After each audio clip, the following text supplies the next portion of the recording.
Hi friends, இப்போ பார்த்தீங்கன்னா நம்ம வீட்டில் நாய் குட்டி போட்டது வந்து 4 குட்டி போட்டுச்சுன்னு சொன்னேன்லங்களே.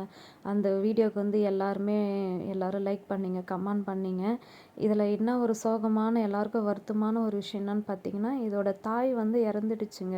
2 நாள் கூட இல்லை, 3வது நாளே அது இறந்துடுச்சுன்னு கூட நாங்கள் பார்க்கவே இல்லாத 2 நாள் கழிச்சு அது எங்கே தான் போச்சுன்னு தெரில, என்ன ஆச்சுன்னு தெரில.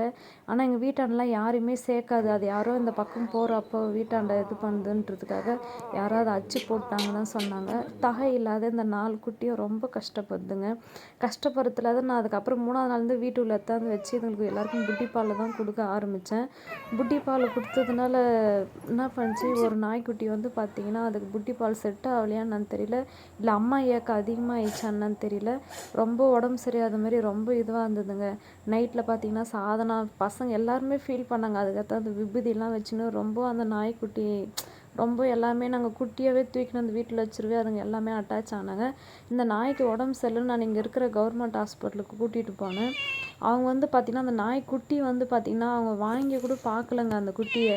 அது என்னங்க பண்ண முடியாது, அம்மா இல்லைன்னா அது அப்படி தாங்க இருக்கும். நீங்கள் எதனா பேரஸ்டம் சிரப்பு இல்லை டேப்லெட் கொடுங்கன்னு சொல்லி எங்களுக்கு வீட்டுக்கு அனுப்பிச்சிட்டாங்க.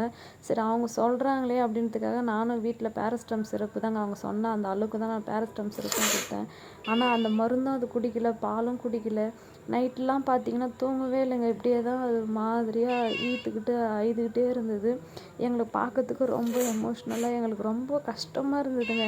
ஏன்னா அது நான் இன்னும் சொல்லப்போனால் நான் நாய்க்குட்டிங்கெல்லாம் நான் தூக்கவே மாட்டேன், நான் தொடவே மாட்டேன்.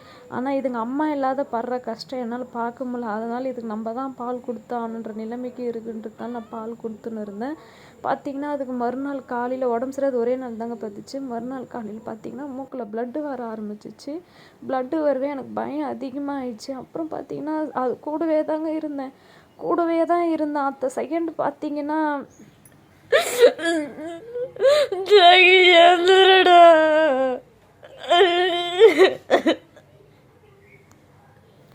அது ரொம்ப உடம்பு சரியில்லைன்னு அது கூடவே தாங்க உக்காந்துட்டு வந்தேன். ஆனால் ரொம்ப அப்படியே ஈத்திட்டே தான் இருந்தது. ப்ளட்டெலாம் அதிகமாக வர ஆரம்பிச்சிச்சு. எனக்கு பயம் எடுத்துக்குது. சரி ரெஸ்ட் ரூம் போயிட்டு வரலாம் அப்படின்னு போயிட்டு வரத்தால பார்த்தீங்கன்னா அது இறந்துடுச்சுங்க. இது கொடுமை யாருக்குமே வரக்கூடாது. எனக்கு என்னவோ இதுங்களுக்கு பாலெல்லாம் கொடுத்து நான் வளர்த்ததுனால எனக்கு அந்த 1 வீக் ரொம்ப இதுக்கு மேலே அட்டாச் ஆகிட்டேன் நான். பிரதீப்பும் பார்த்தீங்கன்னா ரொம்ப ஃபீல் பண்ணி தான் எங்கள் 2 பேருக்கும் ரொம்ப கஷ்டமாக இருந்தது. அதுக்கப்புறம் அது பிறந்த இடத்துலையே நாங்கள் பள்ளம் நோண்டி அங்கேயே புதைச்சிட்டோங்க. இந்த கொடுமைலாம் யாருக்கும் வரக்கூடாது.